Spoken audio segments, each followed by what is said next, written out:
You know how sometimes a company makes a move that just doesn't sit right with fans? Yeah, Samsung kind of did that recently.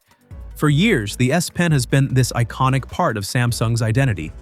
People loved it on the Note, they love it on the Ultra, and naturally, everyone expected Samsung's best foldable to use it too. But instead of doubling down, Samsung went the opposite direction and completely removed S Pen's support from the Galaxy Z Fold 7. And honestly, a lot of fans weren't happy, but now things are getting interesting again. Because Samsung might be planning something way bigger than just fixing the Fold. Instead, they may be working on a totally different foldable altogether that does bring the S Pen back. And this time, it could be designed to go head-to-head with Apple's first foldable iPhone. According to new leaks from Korean sources, Samsung is secretly working on what's currently being called the Galaxy Widefold. Think of it like a broader, more tablet-like foldable with a 4:3 aspect ratio, something a lot closer to an iPad mini when unfolded than the tall, narrow design we've been used to with the Z Fold series. And here's the important part.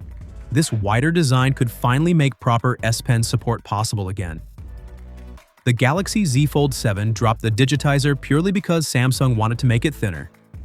The Fold 7 is already around 8.9mm thick unfolded, and Samsung has been obsessed with slimming these things down every generation.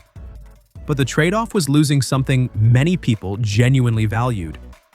With this new wide fold, Samsung apparently isn't afraid of going a bit thicker, which means there's room to bring back that technology and optimize the display to properly handle pen input again.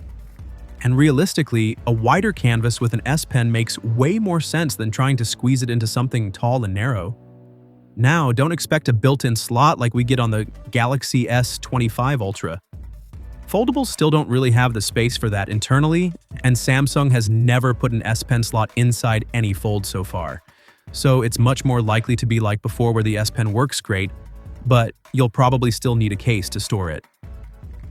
What makes this even more exciting is the timing.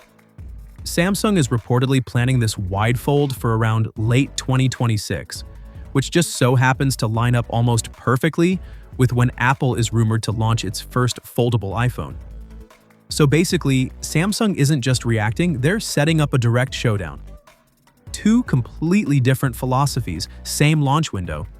And if Samsung shows up with a foldable that not only has a bigger, more practical display, but also full S Pen support, that could instantly become a major advantage.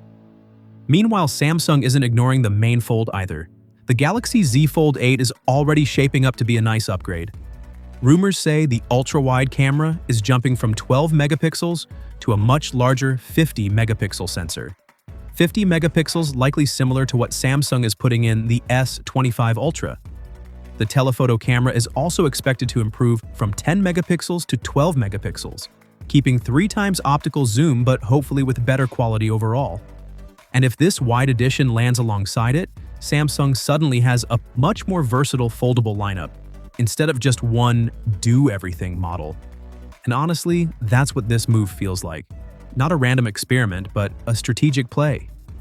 Samsung knows Apple is coming. They know the foldable war is just getting started.